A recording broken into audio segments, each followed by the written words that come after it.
Hello, I am going to be contrasting two different takes on grief, a more stoic take and a more nuanced take. And before I even get into Seneca's takes on grief, I will admit that I am a bit biased against stoicism. I don't know, but I just associate it with men who think that they're evolved, which is arguably the worst type of. But anyway, I want to compare a stoic take on grief from Seneca with the more modern and more nuanced take from Michael Chulby. First, I just want to describe Seneca's take on grief, which he gives in his letter to Lucilius. Seneca says, "We may weep, but we must not wail." And he says that excessively lamenting the loss of somebody is a self-serving parade of our guilt.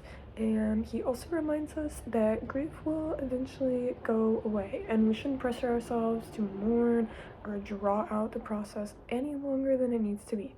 And Seneca also says that thinking of our friends who have passed should bring about good emotions because at least we got to have them in our lives at all, and we should always expect that we can lose anyone in our lives at any given moment, and it shouldn't shock or upset us when that does happen. And what many find to be the most shocking part of this piece is his advice for when someone we love has passed is not to wallow in our grief, but rather to just go out and replace whatever we have lost by that person dying. And another disagreeable point that he makes is saying that grief is weak and womanly, and that ideally humans should not grieve at all, but alas, we are not steadfast enough. So now I want to talk about Michael Chulby's take on grief, and Chulby uses the example of C.S. Lewis grieving the loss of his wife Joy, as C.S. Lewis writes about in A Grief Observed, when showing the complexity of grief.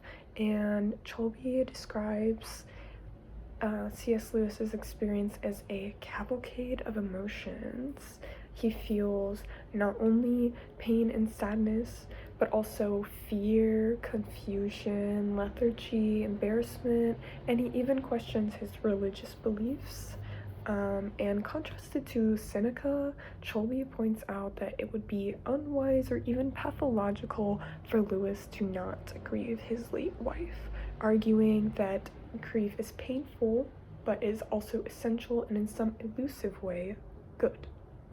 And Chulby also works to answer two main questions in order to better understand grief and its implications for us humans. And the first one is, for whom exactly do we grieve, and for what exactly are we grieving? Chulby answers by asserting that we grieve those who we have invested parts of our identities in, and when this person dies, or when these people die, that we have invested in this way, we are grieving that loss of a part of our identity. So grief then requires us to adjust and reform our personal identities according to the altered relationship, because that person is no longer alive, making grief not only appropriate but necessary. And with this understanding of grief, we can see why Chulby rejects Seneca's claim that we should replace those who die rather than allowing ourselves to undergo the often long and complex process of grieving someone who we have invested a part of our identities in. And this is because we are not simply grieving what they provided us or things they did to us, that is their instrumental purposes in our life, but rather, as Chulby says, grief is not only a loss to the self, it often feels like a loss of the self. This also ties into the necessary cost view, which is the idea that Grief is simply the cost of having the kinds of relationships where another's death leads to the sufferings associated with grief.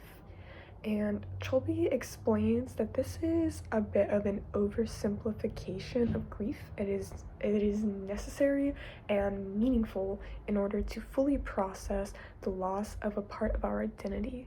It also neglects the wide array of emotions that grief can entail beyond pain and sadness.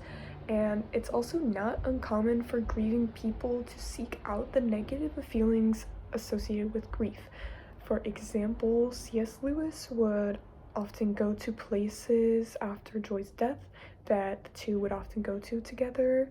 And a lot of people who are in the grieving process will also, read old letters, look at photos, listen to voicemails, and so on. And a big part of grieving's importance to Cholby too is that it can be a huge source of self-knowledge and self-understanding, making it more important. So overall, I really think the Stoics got it wrong on this one. I mean, did you really think I was gonna side with the sexist one? Cholby, I think, makes a far more compelling argument and paints a much more full and nuanced picture of the grieving process and also its importance. Ultimately, grieving is such a complicated and sensitive experience that it's really something we should grant a lot of patience and empathy for, which Seneca doesn't do.